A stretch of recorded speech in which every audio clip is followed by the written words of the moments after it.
Brasil. Ame-o ou deixe-o. Para entender o complicado problema em que nos metemos, é preciso uma evidência empírica secular. Os recursos disponíveis em cada momento para a sociedade têm uma produtividade muito maior, a quantidade média de bens e serviços por unidade de mão de obra, quando usados pelo setor privado do que quando usados pelo setor público. Isso parece autorizar uma primeira conclusão. Cada real transferido no setor privado para o setor público como imposto ou dívida pública para cobrir despesas de custeio estará provavelmente reduzindo a produtividade média da mão de obra empregada e, portanto, o nível do PIB. Por outro lado, é também um fato empiricamente reconhecido que a produtividade média do trabalho em qualquer sociedade depende fundamentalmente de instituições que estimulem a formação do estoque de capital e da tecnologia nela incorporada, por unidade de mão de obra com capacidade de operá-la. Quando ela cresce? Quando o estoque de capital da sociedade cresce mais rapidamente do que a mão de obra que opera. Em outras palavras, a sociedade precisa aumentar o estoque de capital pelo investimento, e onde se lê investimento, a aquisição de bens e equipamentos, a uma taxa maior que o crescimento da mão de obra.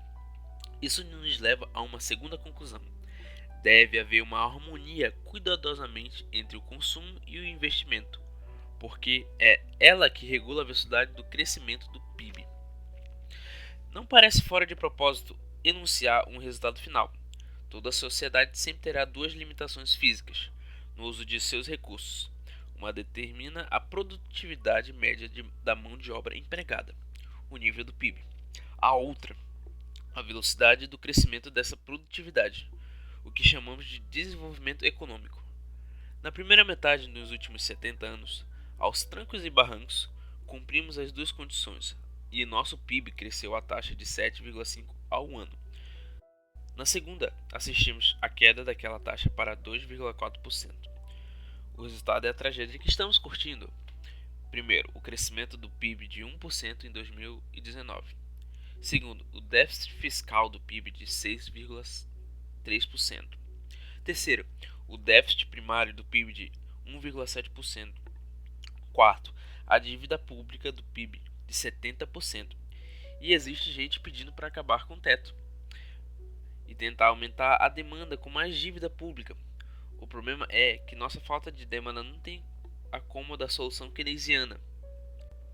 Precisamos, para expandir a demanda, de um forte, inteligente e rápido política de oferta que atrai o capital privado nacional e estrangeiro para financiar nossos excelentes projetos de infraestrutura. É preciso insistir. Sem um fast track, talvez uma lei delegada, o ministro Guedes não conseguirá realizá-lo.